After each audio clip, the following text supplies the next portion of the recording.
No intro from me here. Enough said. We've got big severe weather coming up. Let's just get through it here. Strong severe weather is anticipated across portions of the southeast. Not today, not tomorrow, although there is a chance for a little bit of severe weather across portions of the central United States. Not on Monday, although we do have the chance for some areas over here in portions of Oklahoma and Texas.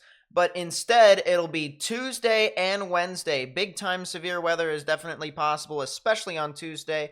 Good chance for a tornado outbreak with some strong tornadoes that could be across portions ranging from Texas all the way into the Ohio River Valley as well as the deep south. So definitely something we're going to have to watch out for as this continues to move about. One thing that we're going to want to look at here real quickly is the simulated radar from the Euro model. A lot of snow is currently ongoing across portions over here in Ontario and Quebec as this heads off into the northeast, and that'll bring in a lot of cold air across portions in those areas. Our next storm that is going to be creating our stuff, at least for tomorrow and for Monday, we have a residual amount of storms that'll continue to just kind of meander about. And then our next storm here, you can kind of see it moves through California and then just absolutely rips up as we get over into portions of Tuesday. Very large storm. We're talking snow over into portions of the northern extent and a lot of severe weather over here, the southern extent here. Big time low pressure system as well. You can see that as soon as it starts to form, it starts to really gain traction and intensify as it continues into the overnight hours. And then, of course, as it continues to shift off to the east, a lot more cold air here from Canada starts to really build up. We're talking about a lot of snow across portions over here in Missouri, Iowa, Wisconsin, even into portions of Michigan and into areas of Ontario. A lot of severe weather down here still is going to persist into the overnight hours of Tuesday into Wednesday, and that'll continue to shift off even further after that. There is another storm that's going to be coming in after this sometime at the end of the week, next week, on Thursday into Friday. That'll bring in a lot of snow and then maybe a little bit of severe weather as possible as we head in from Friday into Saturday and into Sunday. Maybe some areas over here in the southeast could get some activity, and then we're looking at a new storm that is potentially possible across the weekend of the 8th, 9th, and 10th. Sometime around then is when we could potentially see an atmospheric river, a lot of precipitation that could fall, which could lead to mudslides, rock slides, and flash flooding. We'll quickly go into the temperatures here. As you can see, a lot of cold air is currently bottled up into portions of Canada, and that will currently surge on through into areas of the northeast. A lot of areas here as a low temperature over tonight, which is Saturday into Sunday.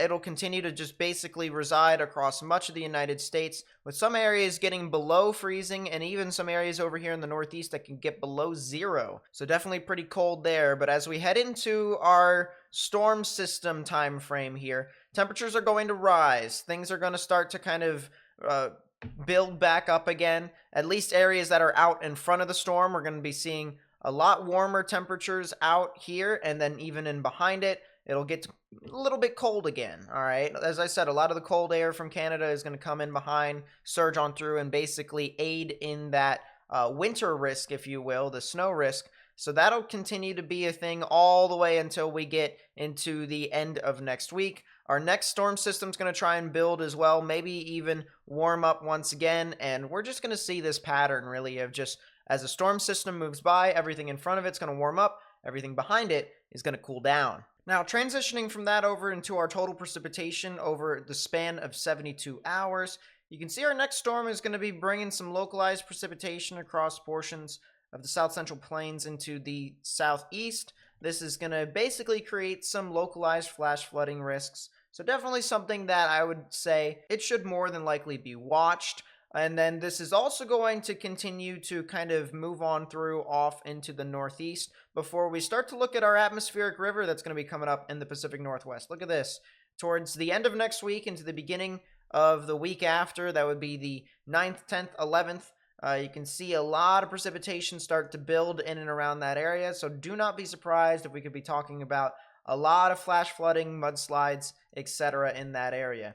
Also, a little bit of snow that can be anticipated here. Our Alberta Clipper is starting to move out of the area. This is the snowfall, the total snowfall over the span of a day, 24 hours, heading in from Tuesday morning into Tuesday afternoon, you can start to see snow start to build into Wednesday. A lot of snow over here across portions near Duluth, all the way into areas of western Michigan, northern Wisconsin. So definitely something to note with that. Almost 2 feet of snow is possible in some of those areas. Whether or not those numbers are accurate is still to be determined. I would say a good safe bet would be at least a foot of snow across some of the areas that are hit the hardest. So definitely something that I would continue to monitor. Our next storm after that's going to bring a lot of snow across portions of the Rockies and the Sierras. That'll kind of move on through into areas of Nebraska as well. Not really expecting too much with that. And then, of course, our atmospheric river is going to be creating a lot of wintry precipitation across the higher elevations over in the Cascades as well.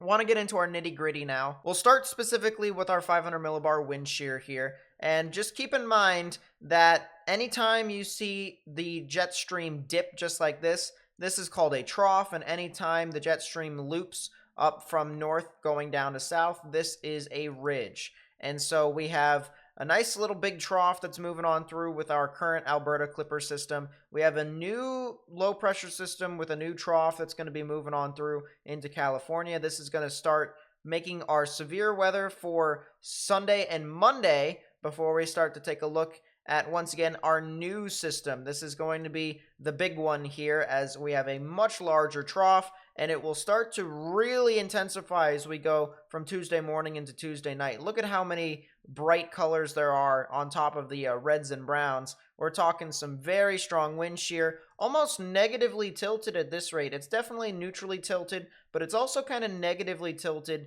in a sense as well. This is representing peak intensity here within our low pressure system, and of course everything that's out in front of the right exit region of our 500 millibar wind shear here is probably going to see a lot of our sustained activity. Really anything that's kind of in these reds or in these oranges, or that at the very minimum, will probably see some sustained strong storms that could exist within that area. But definitely something crazy to note with that. I want to look at our 300 millibar wind shear. This is very high up in the atmosphere. This is where we can get above our jet streams into our jet streaks. And this is definitely something that is going to be of note here. When our next system starts to kind of build, there's also a high pressure system that's right off the coast here of Mexico. It actually sometimes can creep up a little bit further north. But what this can do is this can also build a lot of wind shear here to associate with it. And so you have the remnants of what seems to have been a trough just off of the coast here of portions of Mexico, off of Baja California. This is going to help build, all right? This is going to help build this low pressure system and intensify it. And as we continue to move on through, once again, very strong area of wind shear here. This is where we look for our jet streak. And simple dynamics here, atmospheric dynamics, say that as you start to get away from the general area of very confined strong wind shear, it then wants to spread off into all sorts of different directions. And this is divergence aloft. A lot of divergence here helps create a lot of rising motion, a lot of spin in the atmosphere, because there's just a lot of gaps that air needs to fill. And where does it usually find that air if it's so high up in the sky? It finds it from below, and a lot of that air ends up rising up to take its place. So we have a lot of wind shear, a lot of divergence aloft out in front of the system. That continues to be the case, although a little bit weaker as we head into Wednesday before things start to kind of filter out even beyond that. Very strong wind shear here with our low-level jet as we move in from Monday into Tuesday. We can see Monday it starts to really become strong. Tuesday morning, early Tuesday morning, we're talking about some very strong low-level jet winds. This is going to be something that we're going to have to watch out for very, very closely. As we move in here, we're going to try and compare the two wind shears, if you will, to kind of show you all that the wind is also veering with height, and this can create circulations in its own right, because if you look at the wind shear here at the 500 millibar level, this is basically blowing from the southwest to the northeast, and then we have wind shear here with our low-level jet, which is about 1 kilometer above ground level. This is blowing almost due south, almost from the south. So we have a lot of veering with height, a lot of wind shear here that's going to be changing with height. And when you have that, that could create a lot of spin in the atmosphere and really wreak some form of havoc as well. So definitely something that we should pay attention to, especially as we get closer to our high resolution models, which would be coming out sometime on Sunday night and Monday.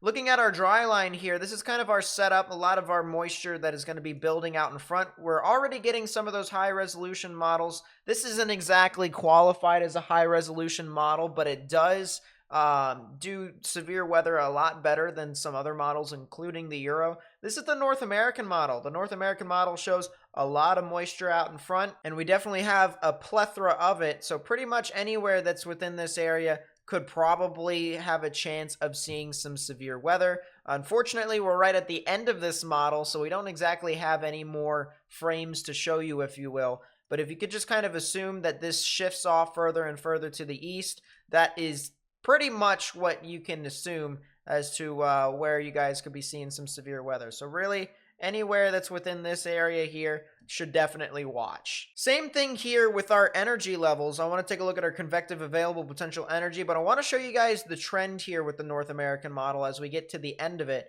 On Tuesday morning, there is some energy that is available over into portions of Oklahoma and Texas, but what ends up happening is this stays and actually intensifies as this continues to move about, and then areas out in front of this main line here also increase in convective available potential energy. So we probably could be seeing a widespread area here of maybe about 1,000 to 1,500 joules per kilogram of convective available potential energy. It could even get up to 2,000 on the day of. Once again, this model isn't exactly the greatest of the new or the resolution models that handle severe weather, but it's better than what we have right now. And this is kind of just giving us a general signal that, yeah, it looks like this is probably going to continue to be a factor here. We're going to have enough energy for some of these storms to be able to form or sustain. So what could this look like here? Well, once again, we're going to want to take a look specifically at our instantaneous flash rate. This is basically where we can see some showers and thunderstorms to begin to form and, really just try to do stuff in general. So Monday night, we have some storms that could try and form just near the Dallas-Fort Worth metro area, maybe a little bit to the west of that. And then that will kind of just continue to meander before we have storms that really fire off overnight Monday into Tuesday. Some storms can be possible over here in portions of Nebraska. Other ones could be possible ranging from areas here across southeastern Kansas into portions of central Texas. That'll continue to push off. We will more than likely have storms out in front of this.